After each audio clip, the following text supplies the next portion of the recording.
Today is day 352 of the October 7th war. Hundreds of thousands of people in Israel did not sleep last night. Families across Israel's north and south hid in bomb shelters because Iran's terror proxies in Lebanon, Iraq, and elsewhere shot rockets, missiles, and drones and tried to murder them. Thousands of children remained in bomb shelters today instead of going to school because their lives are at risk. Hezbollah, Iran's terror army in Lebanon, as well as apparently Iranian-backed Shiite militias in Iraq, launched over 150 rockets, drones, and cruise missiles at the people of Israel. Israel's air defense intercepted most, but as we know, no defensive system is 100% effective. Some rockets slammed into cities like Haifa and Nazareth, places where Jewish and Arab families live alongside each other. Iran and Hezbollah do not care about murdering Jews. They do not care about murdering Arabs. Iran and Hezbollah have killed tons and tons of Arabs in previous attacks on Israel, and they massacred tens of thousands of Arabs in wars in Syria and Iraq. Israel, on the other hand, invests in protecting all of its people, Jewish and Arab and other minorities. That's why Israel isn't just taking out Hezbollah's rockets, but also taking out Hezbollah's rocket launchers.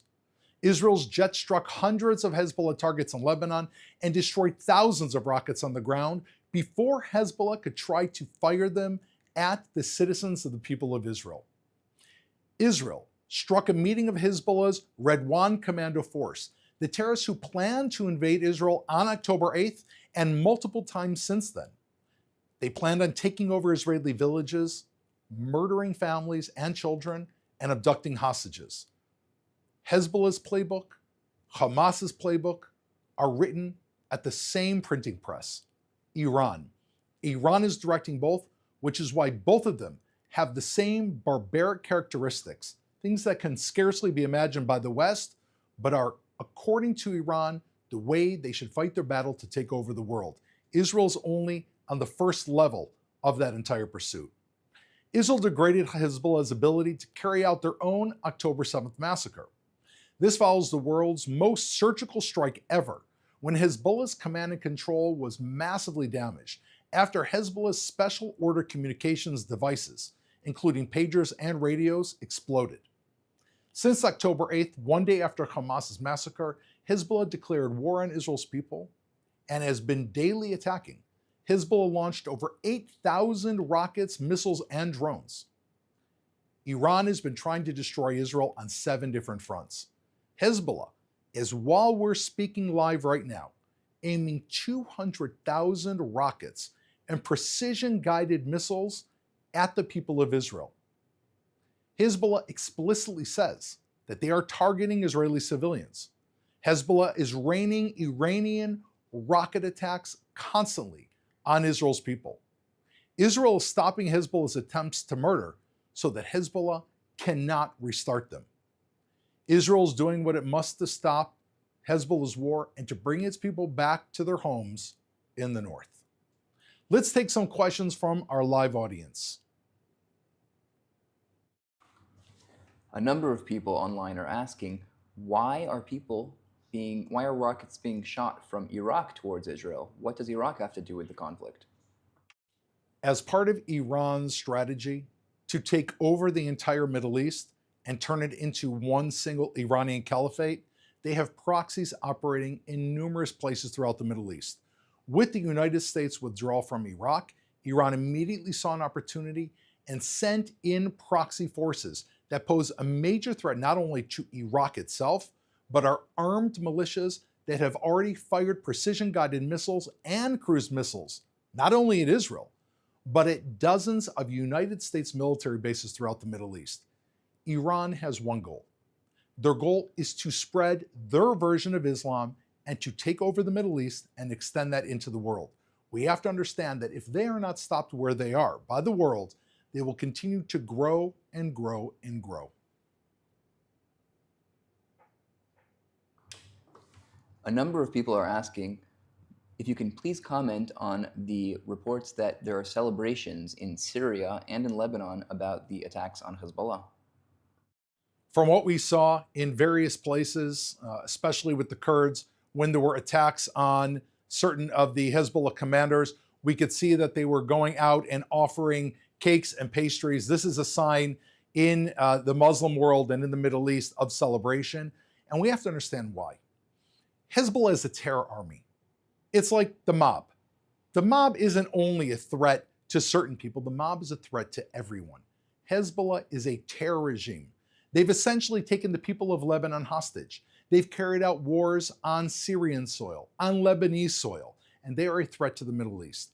So when Israel targeted Hezbollah's leadership, according to Western reports, via various means, it was those people around the world that were celebrating those attacks.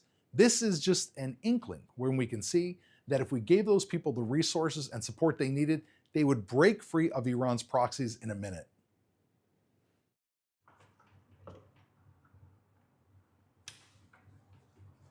Rudisil on InstaLive asks, when will IDF forces cross into Lebanon territory to push their forces back?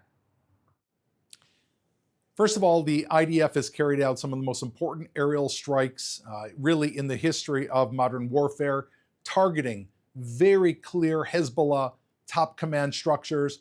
Israel has managed to eliminate, if you look at Nasrallah, who stands at the very top of Hezbollah's terror structure, and all of the people that are underneath him, they are all X's now because many of them have been eliminated in targeted strikes that relied not only on intelligence, but on incredible planning. Not only that, when the story is told in future generations, and they will see how Israel strived to avoid civilian casualties, this will go down in modern warfare as one of the most important pursuits of pinpointing terrorists while protecting civilians that are around them.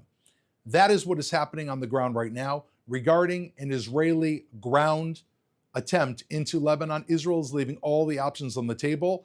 And I assume, as most people do, that Israeli people in the north, close to 100,000 people that have been forced away from their homes because of Hezbollah's assault on Israel, if those people are not able to be returned to their homes, Israel will do what it needs to do to make sure that people living safely on Israeli territory are able to go to sleep safely at night. Siam Nazmus from Bangladesh asks on YouTube Live, what is the present condition of the ceasefire in Gaza now? The Wall Street Journal is reporting that it is unlikely this year. Is that true? Israel has said from the very beginning, the war in Gaza could end immediately if Hamas was to surrender and return every Israeli hostage to Israel, and Hamas would agree not to rule the Gaza Strip any longer and pose a threat to Israel. Hamas's answer has been, as soon as we can, we will rebuild. We will carry out another October 7th again and again and again. Every opportunity Hamas has, it's taking the food, it's taking the money, whatever resources it has, and that goes directly to its terror infrastructure. A ceasefire is what Israel wants, but Israel has insisted on a number of things. First of all, it is the Philadelphia corridor, which is between Gaza and Egypt. That is the corridor that Hamas used often with the help of Egypt to funnel tens of thousands of rockets, supplies, and explosive devices into the Gaza Strip. Israel has insisted that that remain under Israeli control so we can ensure that Hamas cannot rebuild itself. Every opportunity Hamas has had, it has said no to these deals. Hamas is dedicated to death. We are hoping, Israel is constantly hoping, that there will be an opportunity to bring our people home, bring peace to the people of Gaza, and remove Hamas from the equation.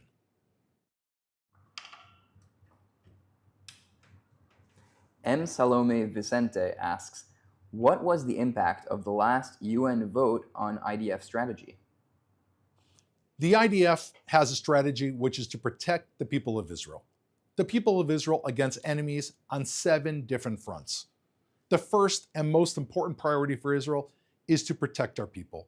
We know that we have the right to defend our own people, like any other nation in the world has that right. And if that is not recognized by an international institution, it is a flaw, a historical flaw in those institutions. It took the United Nations almost 10 months to acknowledge the barbarism in which Israeli women were sexually raped on October 7th. Israel has lost a lot of confidence, the Israeli people have lost a lot of confidence, and to certain members of these international agencies that have consistently come out on the side of Hamas, calling for the arrest of Israelis while not even mentioning the word Sinwar, Hamas, and terrorism. Therefore, the Israeli people, along with our good friends in the United States and other countries around the world, know that we have the basic human right, which is to defend our people against an enemy that launched attacks on us from multiple fronts. For our last question, Eleanor on Insta Live asks, how can we stand up to bullies and lies like how Eylon Levy stood up to Mehdi San in the debate last night? Eylon Levy gave one of the most impressive debate performances that anyone has seen against Mehdi Hassan, who is, according to what he said, sounds to me to be more of a mouthpiece for Hamas than anything else. Eylon made incredibly compelling arguments based on fact, and that is going to be presented to all of the viewers in the coming days. In the meantime, we will be releasing materials that are short excerpts of that debate with some analysis to give you an idea of how Eylon spoke to the facts and how Mehdi resorted wherever he could to anecdotes and to avoiding those questions. So stay tuned and look at that as one of the true examples of how the facts are correct and how Mehdi tried to avoid that information.